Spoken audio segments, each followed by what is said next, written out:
하나님 말씀은 스바냐서 1장 14절에서 2장 3절까지입니다. 스바냐서 1장 14절에서 2장 3절까지 말씀 번갈아 가면서 읽습니다. 제가 먼저 읽겠습니다. 여호와의 큰 날이 가깝도다. 가깝고도 빠르도다. 여호와의 날이 소리로다. 용사가 거기서 심히 슬피 우는도다. 그날은 분노의 날이요 환난과 고통의 날이요 황폐와 패망의 날이요 캄캄하고 어두운 날이요 구름과 흑암의 날이요 나팔을 불어 경고하며 견고한 성읍들을 치며 높은 망대를 치는 날이로다. 내가 사람들에게 고난을 내려 맹인같이 행하게 하리니 이는 그들이 나 여호와께 범죄하였음이라. 또 그들의 피는 쏟아져서 티끌같이 되며 그들의 살은 분토같이 될지라. 그들의 은과 금이 여호와의 분노 날에 능히 그들을 건지지 못할 것이며 이 온 땅이 여호와의 질투의 불에 삼켜지리니 이는 여호와가 이 땅 모든 주민을 멸절하되 놀랍게 멸절할 것임이라. 수치를 모르는 백성아 모일지어다 모일지어다. 명령이 시행되어 날이 겨같이 지나가기 전 여호와의 진노가 너희에게 내리기 전 여호와의 분노의 날이 너희에게 이르기 전에 그리할지어다. 여호와의 규례를 지키는 세상의 모든 겸손한 자들아 너희는 여호와를 찾으며 공의와 겸손을 구하라. 너희가 혹시 여호와의 분노의 날에 숨김을 얻으리라. 아멘. 이 스바냐 선지자가 활동하던 시대는 요시야 왕이 치리하던 때입니다. 요시야 왕은 남유다의 끝부분에 치리하던 왕으로 남유다 역사상 가장 신앙적이고 올곧은 왕이었습니다. 요시야가 8살의 왕위에 올라 31년간 통치하게 되는데 요시야 왕이 8살의 왕위에 오르게 된 배경이 있습니다. 요시야 왕의 할아버지가 므낫세라는 왕인데 남유다 역사상 가장 타락하고 열렬한 우상 숭배자였습니다. 므낫세 왕의 아버지가 히스기야 왕인데 히스기야 왕 때 남유다는 그 불리한 국제 정계 속에서도 하나님을 의지하며 하나님이 기뻐하는 모습대로 나라를 통치하기 위해 애를 썼습니다. 그런데 므낫세가 왕이 되면서 남유다 곳곳에 바알과 아세라 신상을 세우고 향락과 타락의 삶을 살게 됩니다. 이런 악한 삶을 살았는데도 므낫세 왕은 55년간이나 통치하게 됩니다. 므낫세가 통치하는 동안에 성전은 회파되었고 하나님의 말씀은 사라집니다. 므낫세를 이어 왕이 된 사람이 아몬이라는 사람입니다. 아몬 역시 아버지인 므낫세를 이어 열렬한 우상 숭배자가 됩니다. 아몬의 악행이 얼마나 극렬했던지 신하들이 도저히 견딜 수 없겠다 싶어 아몬을 암살하고 맙니다. 결국은 이 아몬은 왕이 된 지 2년 만에 죽임을 당하고 그 아들인 요시야가 왕위에 오릅니다. 이런 사연 속에서 요시야가 8살이라는 어린 나이에 왕위에 오르게 되었던 것입니다. 8살의 왕이 올랐기에 요시야 왕이 다스리는 집권 초반기에는 어떤 개혁이 일어날 수가 없겠죠. 그 8살 어린아이가 뭘 할 수 있겠습니까? 그러다가 왕위에 오른 지 18년째 되던 해에 회파되어 있던 성전을 보면서 마음 아파하던 요시야 왕은 돈을 내주며 성전을 수리하는 명령을 내립니다. 그런데 성전을 수리하다가 여호와의 율법책을 발견하게 되었고 이 율법책의 말씀을 읽으면서 요시야는 옷을 찢고 자신과 남유다의 죄를 회개합니다. 그리고는 남유다가 살 수 있는 방법은 하나님의 말씀대로 사는 것밖에는 없다라고 판단하고는 대대적인 종교 개혁을 단행합니다.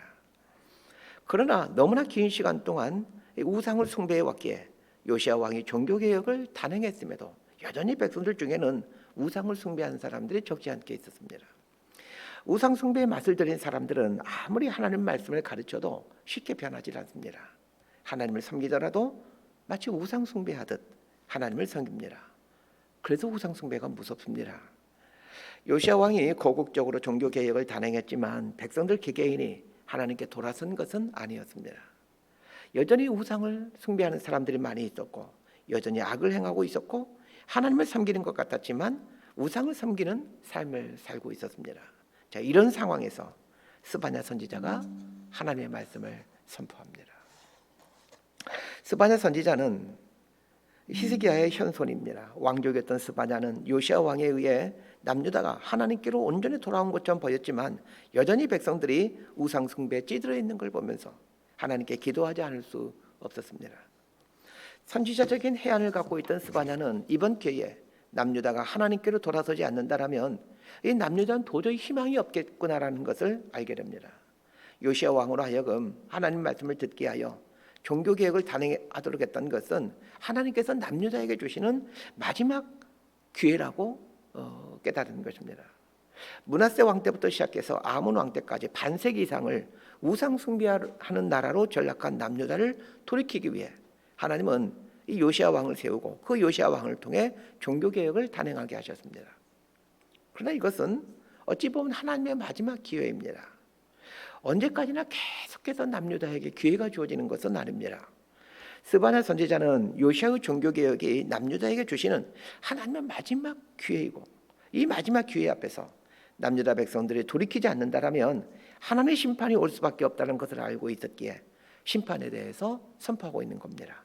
자, 오늘 본문 1장 14절에서 16절까지 말씀 함께 보겠습니다. 시작. 여호와의 큰 날이 가깝도다.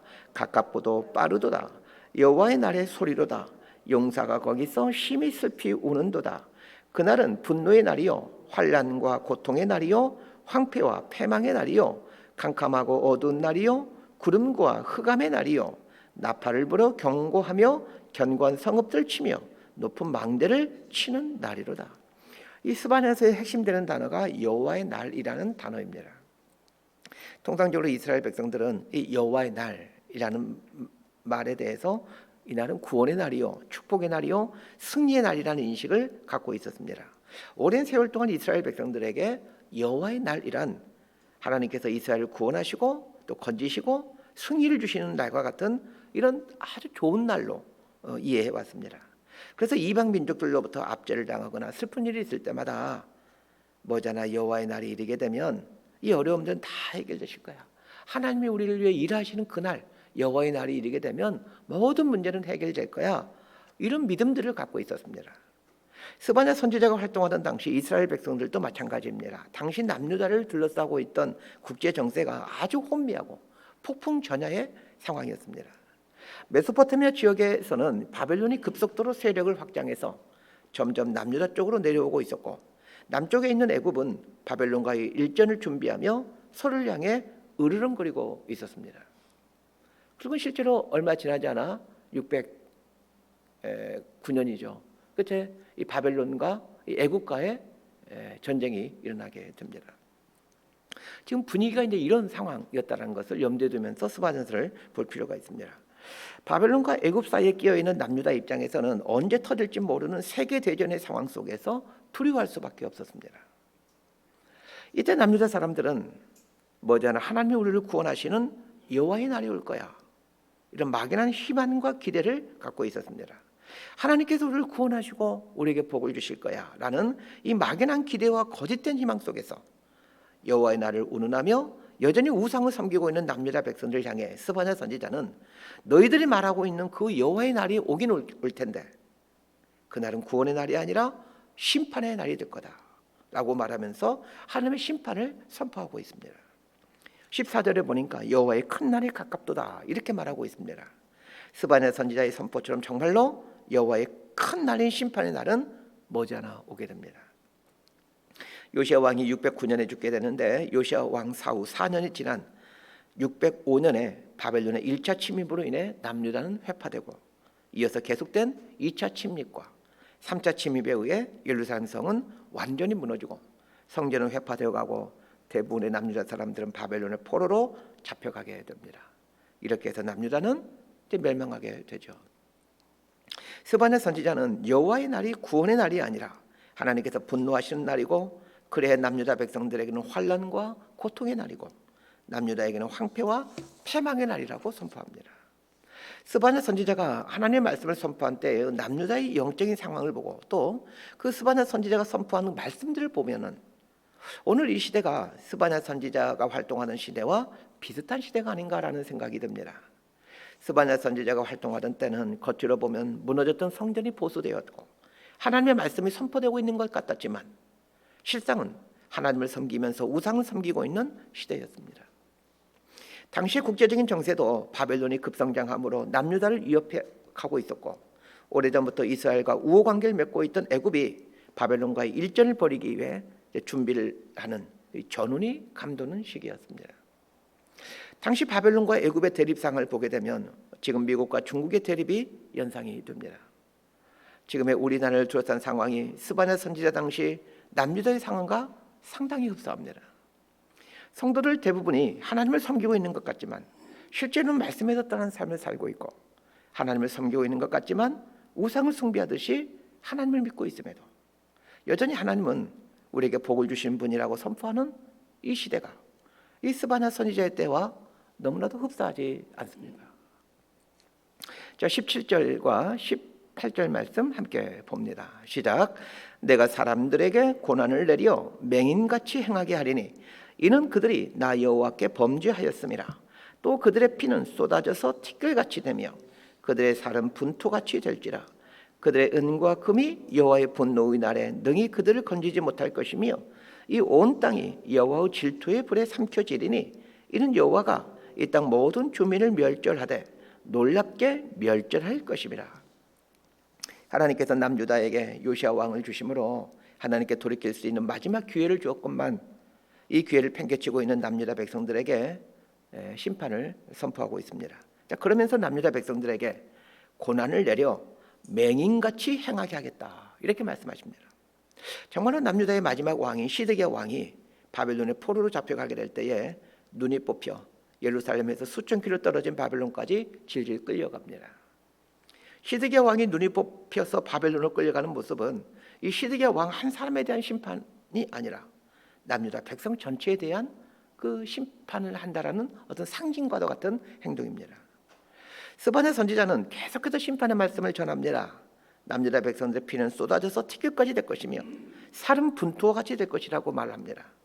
정말로 바벨론의 침략으로 인해 수많은 남유다 백성들은 죽임을 당했고 살아남은 사람들은 포로로 잡혀가게 되어 가족과 뿔뿔이 흩어져 사는 비극을 겪게 됩니다. 한번 상상해 보십시오.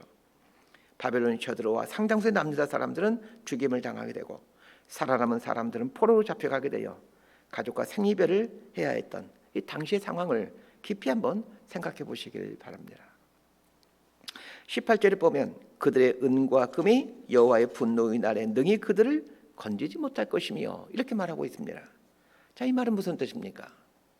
남유다 백성들이 은과 금, 즉 재물이 자신들 구원해낼 것이라고 믿고 있었다라는 것입니다. 바벨론과 애굽이 전쟁을 벌이려 하는 이런 폭풍전야의 위기 때에는 돈이 최고야. 돈을 갖고 있으면 어디에 가더라도 살 수 있어. 이런 생각을 하고 있었다라는 말입니다. 그러나 돈은 하루아침에 쓸모없는 종이로 전락할 수 있다는 것을 알아야 합니다. 몇 년 전 영국이 유럽연합에서 탈퇴를 하죠.